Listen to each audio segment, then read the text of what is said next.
শিক্ষার্থী বন্ধুরা, তোমরা কেমন আছো? আশা করি তোমরা আল্লাহর রহমতে সবাই ভালোই আছো। আমিও ভালো আছি। আজ আমি তোমাদের মাঝে আবারও উপস্থিত হয়েছি। আমি তোমাদের কেবি মিস কোহিনুর বেগম। আজকে আমি তোমাদেরকে পড়াবো অধ্যায় 4 ইসলাম ও নৈতিক শিক্ষার, অধ্যায় 4 কোরআন মজিদ শিক্ষা। ইতিপূর্বে তোমাদের প্রিয় এমএমইস তোমাদের ফার্স্ট ক্লাসটা নিয়ে নিয়েছেন। আজ আমি তোমাদের সেকেন্ড ক্লাসে এসেছি। তো আসো আজকে পাঠের বিষয়টা কি কি হবে আমরা একটু দেখে নিই। আজকে হবে আমাদের পৃষ্ঠা 97 থেকে 101 রিডিং পড়াবো এবং আমি তোমাদের সব সূরার অর্থগুলো বুঝিয়ে দিব। অনুশীলনী শূন্যস্থান পূরণ, মিলকরণ, সংক্ষিপ্ত প্রশ্ন উত্তর, বর্ণনামূলক প্রশ্ন অর্থাৎ বড় প্রশ্ন 6 থেকে 11 নং আর বড় প্রশ্ন 10 সূরা ফিলের অর্থ তোমাদেরকে আমি পড়া এবং লেখা দিব। তো আশা করি তোমরা পাঠের বিষয়গুলো বুঝতে পেরেছো। তো তোমরা আগের মতো পাঠ্য বই খুলে রেডি হয়ে নাও।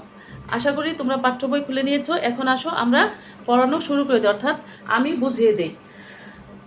সূরা ফিল, পরম দয়াময় অতি দয়ালু আল্লাহর নামে। মক্কি সূরা, আয়াত সংখ্যা 5। তো আসো আমরা অর্থটা শুরু করে দিই। অর্থ: তুমি কি দেখনি তোমার প্রতিপালক হাতিওয়ালাদের প্রতি কি করেছিলেন? তিনি কি তাদের কৌশল ব্যর্থ করে দেননি? তাদের বিরুদ্ধে তিনি ঝাঁকে ঝাঁকে পাখি প্রেরণ করেন, যারা তাদের উপর কঙ্কর নিক্ষেপ করে। এরপর তিনি তাদের চর্বিত ঘাসের মতো করে দেন। এইটা হচ্ছে তোমাদের বড় প্রশ্ন 10। তোমরা এটা দাগিয়ে রাখো, বড় প্রশ্ন 10। আমি তোমাদের একটু দেখিয়ে দিচ্ছি। দেখো এই এই অর্থটা এখান থেকে এই পর্যন্ত, এটা তোমাদের বড় প্রশ্ন 10। তোমরা সাথে সাথে এটা দাগিয়ে রাখো। তোমরা সবাই হাতে একটা কলম বা পেন্সিল নিয়ে রাখো। আমি যেখানে যেখানে তোমাদের দাগিয়ে রাখতে বলবো আশা করি তোমরা দাগিয়ে রাখবা। বড় প্রশ্ন 10। এরপরে আসো পরের পৃষ্ঠায় আসো। কুরাইশ, পরম দয়াময় অতি দয়ালু আল্লাহর নামে। মক্কি সূরা, আয়াত সংখ্যা 4। এখানেও সংক্ষিপ্ত প্রশ্ন হতে পারে, সূরা কুরাইশ কি সূরা, আয়াত সংখ্যা কত? তো আগের মতো উত্তর লিখবে, সূরা মক্কি সূরা, আয়াত সংখ্যা 4। অর্থ: যেহেতু কুরাইশদের আসক্তি আছে তাদের শীত ও গ্রীষ্মের সফরের, তারা ইবাদত করুক এই গৃহের প্রতিপালকের, যিনি তাদেরকে ক্ষুধায় আহার দিয়েছেন এবং ভীতি থেকে তাদের নিরাপদ রেখেছেন। সূরা মাউন, পরম দয়াময় অতি দয়ালু আল্লাহর নামে। মক্কি সূরা, আয়াত সংখ্যা 7। এখানেও প্রশ্ন হতে পারে সূরা মাউন কি সূরা, আয়াত সংখ্যা কত? তো তোমরা উত্তর দেবে সূরা মাউন মক্কি সূরা, আয়াত সংখ্যা 7। তো আমরা অর্থ শুরু করি। তুমি কি দেখেছো তাকে যে দিনকে প্রত্যাখ্যান করে? সে তো সেই যে এতিমকে রূঢ়ভাবে তাড়িয়ে দেয়। রূঢ়ভাবে মানে অনেক খারাপভাবে দুর্ব্যবহার করে তাড়িয়ে দেয় এবং অভাবগ্রস্তদের খাদ্যদানে উৎসাহ দেয় না। যাদের খাবার নাই তাদেরকে খাদ্য দেয় না। সুতরাং দুর্ভোগ সেই সালাত আদায়কারীদের, যারা তাদের সালাত সম্বন্ধে উদাসীন, যারা লোক দেখানোর জন্য তা করে, গৃহস্থলী ছোটখাটো সাহায্যদানে বিরত থাকে। তো পরের পেজে চলে আসো। সূরা কাউসার, পরম দয়াময় অতি দয়ালু আল্লাহর নামে। মক্কি সূরা, আয়াত সংখ্যা 3। এখানেও প্রশ্ন হতে পারে সূরা কাউসার কি সূরা, আয়াত সংখ্যা কত? সূরা কাউসার মক্কি সূরা, আয়াত সংখ্যা 3। আর এই সূরা কাউসারটা হচ্ছে তোমাদের বড় প্রশ্ন 11। তোমরা প্রশ্ন যায় দেখো যে সূরা কাউসার আরবিতে লেখো।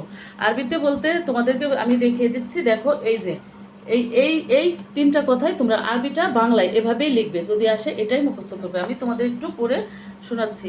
বিসমিল্লাহির রহমানির রহিম। ইন্নি আতাইনাকাল কাউসার ফাসাল্লি লিরাব্বিকা ওয়ানহার ইন্নি শানিয়াকা হুয়াল আফতার। এই তিনটা লাইনই তোমরা যদি আসে এই আরবিতে এই তিনটা লাইন বাংলায় লিখবে, আরবির বাংলাটা। অর্থ: আমি অবশ্যই তোমাকে কাউসার দান করেছি। কাউসার অর্থ ঝর্ণাধারা। সুতরাং তোমার প্রতিপালকের উদ্দেশ্যে সালাত আদায় করো এবং কুরবানি করো। নিশ্চয়ই তোমার প্রতি বিদ্বেষ পোষণকারী তো নির্বংশই। এখানে এই অর্থ থেকে একটা সংক্ষিপ্ত প্রশ্ন হতে পারে, কুরবানি নিয়ে কোন সূরায় বলা হয়েছে? তো তখন তোমরা উত্তর লিখবে কুরবানি নিয়ে সূরা কাউসারে বলা হয়েছে। এরপর আসো সূরা কাফিরুন, পরম দয়াময় অতি দয়ালু আল্লাহর নামে। মক্কি সূরা, আয়াত সংখ্যা 6। এখানেও সংক্ষিপ্ত প্রশ্ন, সূরা কাফিরুন কি সূরা, আয়াত সংখ্যা কত? মক্কি সূরা, আয়াত সংখ্যা 6।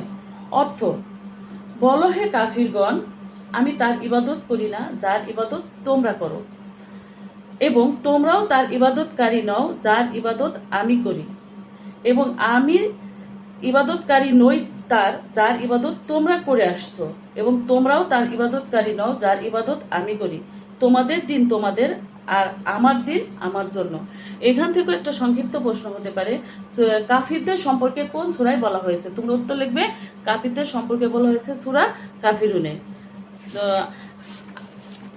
আশা করি তোমরা সূরার অর্থগুলো দেখেছো এবং যতটুকু আমি পারিছি তোমাদের বুঝিয়ে দিয়েছি। তোমরা সূরার অর্থগুলো পড়ে রাখবা, কারণ এই সূরার অর্থগুলো যোগ্যতা ভিত্তিক প্রশ্ন হিসাবে আসে। এরপরে তোমরা অনুশীলনীতে চলে আসো।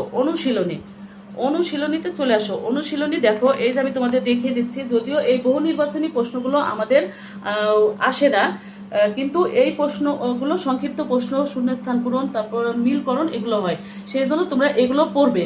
যেমন প্রথমটার উত্তর দেখো, আমি উত্তরগুলো দাগিয়ে রাখছি। উত্তরগুলো তোমরা সবাই দেখো, উত্তরগুলো আমি দাগিয়ে রেখেছি। 1 নম্বরের উত্তর হচ্ছে গ, 2 নম্বরের উত্তর খ, 3 নম্বরের উত্তর গ, 4 নম্বরের উত্তর খ, 5 নম্বরের উত্তর খ, 6 নম্বরের উত্তর ক, 7 নম্বরের উত্তর ঘ। আশা করি তোমরা সবাই দেখতে পাচ্ছ। এখন দেখো শূন্যস্থান পূরণ। আমি বলছি তোমরা শূন্যস্থান পূরণগুলো লিখে ফেলবে। শূন্যস্থান পূরণ: কুরআন মজিদ আল্লাহর ড্যাশ, আল্লাহর কালাম। আর কালাম অর্থ হচ্ছে বাণী। তোমরা এখানে আল্লাহর কালামে লিখবে। জিহ্বার গোড়া তালুর সাথে লাগে উচ্চারিত হয় কফ। জিহ্বার গোড়া তালুর সাথে লাগে উচ্চারিত হয় কফ। আইন হা কণ্ঠনালী ড্যাশ থেকে উচ্চারিত হয়, মাঝখান থেকে উচ্চারিত হয়। আমি আবারও বলছি, মাঝখান থেকে উচ্চারিত হয়। বিরাম চিহ্নকে ড্যাশ বলে, ওয়াকফ বলে। বিরাম চিহ্নতে বলা হয় ওয়াকফ। কুরআন মজিদের ভাষা আরবি। তারপরে দেখো গ নাম্বার, বাম পাশের কথাগুলোর সাথে ডান পাশের কথাগুলো মিল করো, অর্থাৎ মিলকরণ। আমি তোমাদেরকে দেখিয়ে দিচ্ছি। দেখো মিলকরণটা আমি মিল করে রেখেছি, তোমরা একটু দেখে নাও। তারপরে তোমাদেরকে আমি বলে দিব, তোমরা একটু দেখে নাও উত্তরগুলো। আশা করি তোমরা সবাই দেখেছো। এখন আমি মুখে বলে দিচ্ছি। কুরআন মজিদ তিলাওয়াতের উদ্দেশ্য 4টি। কুরআন মজিদ হলো সর্বশেষ আসমানি কিতাব। 2 ঠোঁট থেকে উচ্চারিত হয় ওয়াও বা মিম। জিহ্বার গোড়া তালুর সাথে লাগে উচ্চারিত হয় কফ। কণ্ঠনালীর শুরু থেকে উচ্চারিত হয় হামজা হা। এরপর তোমরা পরের পৃষ্ঠায় চলে আসো। সংক্ষিপ্ত প্রশ্ন উত্তর। সংক্ষিপ্ত প্রশ্ন উত্তর তোমাদেরকে আমি দেখিয়ে দিচ্ছি। সংক্ষিপ্ত প্রশ্ন উত্তর, আমি উত্তরগুলো বলে দিচ্ছি, সবাই মনোযোগ সহকারে আশা করি শুনছো। কুরআন মজিদ পাঠের উদ্দেশ্য কয়টি? কুরআন মজিদ পাঠের উদ্দেশ্য 4টি। মাখরাজ কয়টি? মাখরাজ 17টি। এখানে আরেকটা সংক্ষিপ্ত প্রশ্ন হয় তোমাদের রিডিং থেকে, মাখরাজ কাকে বলে? তখন তোমরা লিখবা আরবি হরফ উচ্চারণের স্থানকে মাখরাজ বলে। কণ্ঠনালীর হরফ কয়টি? কণ্ঠনালীর হরফ 6টি। 4 নম্বর প্রশ্ন, ঝা জাল সা কোথা থেকে উচ্চারিত হয়? দেখো আমি তোমাদের উত্তরটা দেখিয়ে দিচ্ছি। আমাদের বইয়ের এই যে অনেকগুলো পয়েন্ট দেওয়া আছে, দেখো এই পয়েন্টগুলোর মধ্যে 12 নম্বর পয়েন্টটা দেখো। 12 নম্বর পয়েন্টটা দেখো তোমরা, এটা হচ্ছে সংক্ষিপ্ত প্রশ্ন 4-এর উত্তর। দেখো, জিহ্বার অগ্রভাগ সামনের উপরের 2 দাঁতের অগ্রভাগে লাগিয়ে উচ্চারিত হয় যা যা সা। আশা করি তোমরা দাগিয়ে নিয়েছো। এরপরে হচ্ছে সংক্ষিপ্ত প্রশ্ন 5। 2 ঠোঁট থেকে কোন কোন হরফ উচ্চারিত হয়? 2 ঠোঁট থেকে উচ্চারিত হয় ওয়াও বা মিম। এরপর তো আমি তোমাদের বড় প্রশ্ন 6 থেকে বুঝিয়ে দেবো। আগেই আমি বলেছি তোমাদের এমএমএস 1 থেকে 5 নম্বর পর্যন্ত বুঝিয়ে দিয়েছেন বর্ণনামূলক প্রশ্ন। এখন আমি 6 থেকে তোমাদেরকে বুঝিয়ে দেবো। 6 নম্বর প্রশ্নটা সবাই দেখো। কণ্ঠনালী থেকে কোন কোন বর্ণ উচ্চারিত হয়? কণ্ঠনালী থেকে কোন কোন বর্ণ উচ্চারিত হয়? তোমরা আমার সাথে বইয়ের পেজে চলে আসো, আমি তোমাদের দেখিয়ে দিচ্ছি। দেখো, আমি আগে তোমাদের দেখিয়ে দিই, তোমরা দাগাও, তারপর আমি তোমাদের বুঝিয়ে দিব। দেখো, এই তোমরা যেখানে বড় প্রশ্ন 5 দাগিয়েছো, আশা করি তোমরা পেয়ে গেছো এতক্ষণে। সেখানেই দেখো কণ্ঠনালীর হরফ 1, 2, 3, এই তিনটাই হবে বড় প্রশ্ন 6। আমি আবারও দেখছি, দেখো 1, 2, 3, 4, 5, 6, এই তিনটা কোথায়? এই যে 1, 2, 3, এইটা হচ্ছে বড় প্রশ্ন 6। এখন আমি তোমাদের বুঝিয়ে দিচ্ছি। কণ্ঠনালীর শুরু থেকে উচ্চারিত হয় হা হামজা। কণ্ঠনালী মাঝখান থেকে উচ্চারিত হয় আইন হা। কণ্ঠনালী শেষ অংশ থেকে উচ্চারিত হয় গইন খ। এরপরে আসো তোমরা বড় প্রশ্ন 7।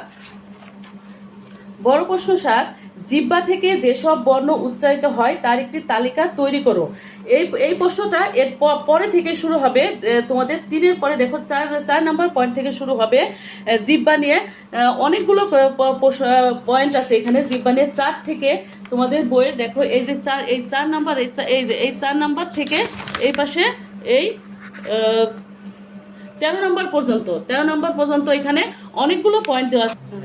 7 নম্বর প্রশ্ন, এই 4 থেকে এই পেজের 13 পর্যন্ত তোমাদের অনেকগুলো পয়েন্ট দেওয়া আছে। তো তোমরা এখান থেকে যে কোনো 6টি পয়েন্ট তোমাদের যেটা সবচেয়ে সহজ বলে মনে হবে তোমরা সেই সব সহজগুলো পড়ে নিবা। এই প্রশ্নগুলো এখানে জিহ্বা থেকে অনেকগুলো কথা দেওয়া আছে, এখান থেকে তোমরা দাগ এনে তোমাদের যেগুলো সবচেয়ে সহজ বলে মনে হবে তোমরা সেই 6টি পয়েন্ট এখান থেকে পড়ে নিবা। তাহলে তোমরা আশা করি দাগিয়ে নিয়েছো বড় প্রশ্ন 7। এরপরে আসো বড় প্রশ্ন 8। ওয়াকফা কাকে বলে, এর উদ্দেশ্য কি, সর্বপ্রথম কে এই চিহ্নগুলো ব্যবহার করেন। তোমরা এই পরের পৃষ্ঠায় দেখো তোমাদের লেখা আছে ওয়াকফা বা বিরাম চিহ্ন। ওয়াকফাকে বিরাম চিহ্ন বলা হয়। তো আমি দেখিয়ে দিচ্ছি, দেখো এই যে এইখান থেকে এই পর্যন্ত হবে বড় প্রশ্ন 8। তোমরা দাগিয়ে রাখো, এইখান থেকে এই পর্যন্ত বড় প্রশ্ন 8 আমি দাগিয়েও রেখেছি, তোমরা একটু খেয়াল করলে বুঝতে পারবে। দেখো বড় প্রশ্ন 8, আশা করি তোমরা বুঝতে পেরেছো। এখন আমি তোমাদের প্রশ্নটা বুঝিয়ে দিচ্ছি। কুরআন মজিদ শুদ্ধভাবে তিলাওয়াতের জন্য আয়াতের মধ্যে কয়েক প্রকারের বিরাম চিহ্ন ব্যবহার করা হয়েছে। এই চিহ্নগুলোর দ্বারা কোথায় থামতে হবে, কোন জায়গায় কিছুটা শ্বাস নেওয়া যাবে তা নির্দেশ করা হয়েছে। এই বিরাম চিহ্নকে ওয়াকফা বলা হয়। বিরাম চিহ্ন যার উদ্দেশ্য হলো একজন আরবি না জানা লোকের জন্য সহজে বুঝতে পারেন কোথায় কতটুকু থামতে হবে আর কোথায় থামলে অর্থ ঠিক থাকবে না। আগে কোরআন মজিদের এই চিহ্নগুলো দেওয়া ছিল না। যিনি সর্বপ্রথম এই চিহ্নগুলো ব্যবহার করেন তার নাম আবু আব্দুল্লাহ মুহাম্মদ ইবনে তাইফুর। এটা কিন্তু একটা সংক্ষিপ্ত প্রশ্ন আসে যে সর্বপ্রথম কোরআন মজিদের চিহ্নগুলো কে ব্যবহার করেন, তখন তোমরা এর নামটা ভালো করে মুখস্থ করবে। আবু আব্দুল্লাহ মুহাম্মদ ইবনে তাইফুর, নামটা একটু বড়, বারবার পড়লে মুখস্থ হয়ে যাবে আশা করি। তো তোমরা বড় প্রশ্ন আশা করি 8 দাগিয়ে ফেলেছো। এখন আসো বড় প্রশ্ন 9। ওয়াকফায়ে তাম, লাজিম ও মুতলাকের চিহ্নগুলো অঙ্কন করো ও বিরতির সময় সীমা লেখো। দেখো এই ওয়াকফের এই পরেই দেখো তোমাদের ওয়াক দেওয়া আছে। দেখো এই চিহ্ন শূন্যের মতো যে চিহ্নটা দেখছো সেই চিহ্নটাকে বলা হয় তাম। এই মিমের মতো যে চিহ্নটাকে দেখছো সেটাকে বলা হয় লাজিম, আর তার মতো যে চিহ্নটাকে দেখছো এটাকে বলা হয় মুতলাক। তাহলে তোমাদের এই 3টা কথাই হচ্ছে, এই পর্যন্তই হচ্ছে বড় প্রশ্ন 9। এটা হচ্ছে বড় প্রশ্ন 9। আর এই পুরাটা যদি তোমরা পড়ে রাখতে চাও, এই পাশে আরো 2টা আছে, এইটা পড়ে রাখতে পারো। এটা যোগ্যতা ভিত্তিক প্রশ্ন হিসাবে অনেক সময় 6টা বাক্যে আসে, আরো 2টা বেশি বাড়ায় পড়ে নিতে পারো। আর এইটুক হচ্ছে বড় প্রশ্ন 9। আমি এখন একটু তোমাদের বুঝিয়ে দিচ্ছি। বড় প্রশ্ন 9 শূন্যর মতো যেটা সেটাকে বলা হয় একে ওয়াকফা তাম বলে। আয়াতের শেষে এই চিহ্ন থাকে, যেখানে শুধু এই চিহ্ন থাকে সেখানে আমরা অবশ্যই থামবো, কিন্তু এর ওপর অন্য কোনো চিহ্ন থাকলে তখন আমরা সে অনুযায়ী আমল করব। ওয়াকফে লাজিম, এরূপ চিহ্নিত স্থানে ওয়াকফা করা আবশ্যক, না করলে কোনো ক্ষেত্রে অর্থ বিকৃতি হয়ে যেতে পারে। তো বুঝতেই পারছো এখানে ওয়াকফা অবশ্যই করতে হবে। তা একে ওয়াকফা মুতলাক বলে। এইরূপ চিহ্নিত স্থানে বিরতি উত্তম। তো তোমরা 9 পর্যন্ত দাগিয়েছো। আর আমি তোমাদের 10 সূরা ফিল হচ্ছে তোমাদের বড় প্রশ্ন 10, আর সূরা কাউসার হচ্ছে তোমাদের বড় প্রশ্ন 11। তো তোমাদের আমি 6 থেকে 10 11 পর্যন্ত প্রশ্ন দাগিয়ে দিচ্ছি। আর তো তোমাদেরকে আমি আরেকটা প্রশ্ন দেখাই দিব, সেটা হচ্ছে দেখো তোমাদের এই গুণনার প্রশ্নটা দেখো। এই প্রশ্নটা তোমরা একটু দাগিয়ে রাখো। গুণনার এখান থেকে এই পর্যন্ত তোমরা এই প্রশ্নটা একটু দাগিয়ে রাখো। এই প্রশ্নটা এটা যোগ্যতা ভিত্তিক প্রশ্ন হিসাবে আসে, যে হয় যে গুণনার হরফ কয়টি, তারপরে গুণনার স্থলে কমপক্ষে কত আলিফ পরিমাণ লম্বা করতে হয়, এই ধরনের প্রশ্ন আসে। তো তোমরা এই গুণনার প্রশ্নটা আশা করি পড়ে রাখবা। ঠিক আছে বন্ধুরা, তো আজকে আমি তোমাদের অধ্যায় 4-এর 3য় ক্লাসটা নিলাম। আর প্রথম ক্লাস এমএমএস আমি আগেই বলেছি। তোমরা সবাই, আমি তোমাদের প্রশ্নগুলো দেখিয়ে দিয়েছি, তোমরা প্রশ্নগুলো সবাই ভালো করে পড়ে রাখবা। আর এখন তোমরা অনেক সময় পাচ্ছ, প্রতিদিন একটা করে প্রশ্ন করে সুন্দর করে মুখস্থ করে লিখে রাখবে বাসায়। আর তোমাদেরকে আমি হোমওয়ার্ক যেটা দিব সেটা তোমাদের মোবাইল স্ক্রিনে দেখো, হোমওয়ার্কটা চলে আসবে। কে হোমওয়ার্কটা আসবে, হোমওয়ার্কটা দেখে মুখেও বলে দিচ্ছি, বড় প্রশ্ন 10 তোমাদের লেখা থাকবে, আর বাকিগুলো তোমরা মুখস্থ করে রাখবে। যখন আমাদের স্কুল খুলবে, তোমাদের শ্রেণীকক্ষে যে শিক্ষক তোমাদের ক্লাস নেন উনি তোমাদের প্রশ্নগুলো ধরে দিবেন, মুখে ধরে দিবেন বা যেটা উনি করেন। আর যদি কোনো প্রশ্নে কোনো সমস্যা থাকে তাহলে আমরা তোমাদের ক্লাসে আবার বুঝিয়ে দিব। আশা করি তোমরা সবাই বুঝতে পেরেছো। সবাই ভালো আছো, ভালো থাকো, নিরাপদে থাকো। বারবার হ্যান্ড স্যানিটাইজার দিয়ে হাত ধোও, ঘরের বাইরে যেও না। আজ এই পর্যন্ত, আবার দেখাবে কোনো একটা ক্লাসে। আল্লাহ হাফেজ।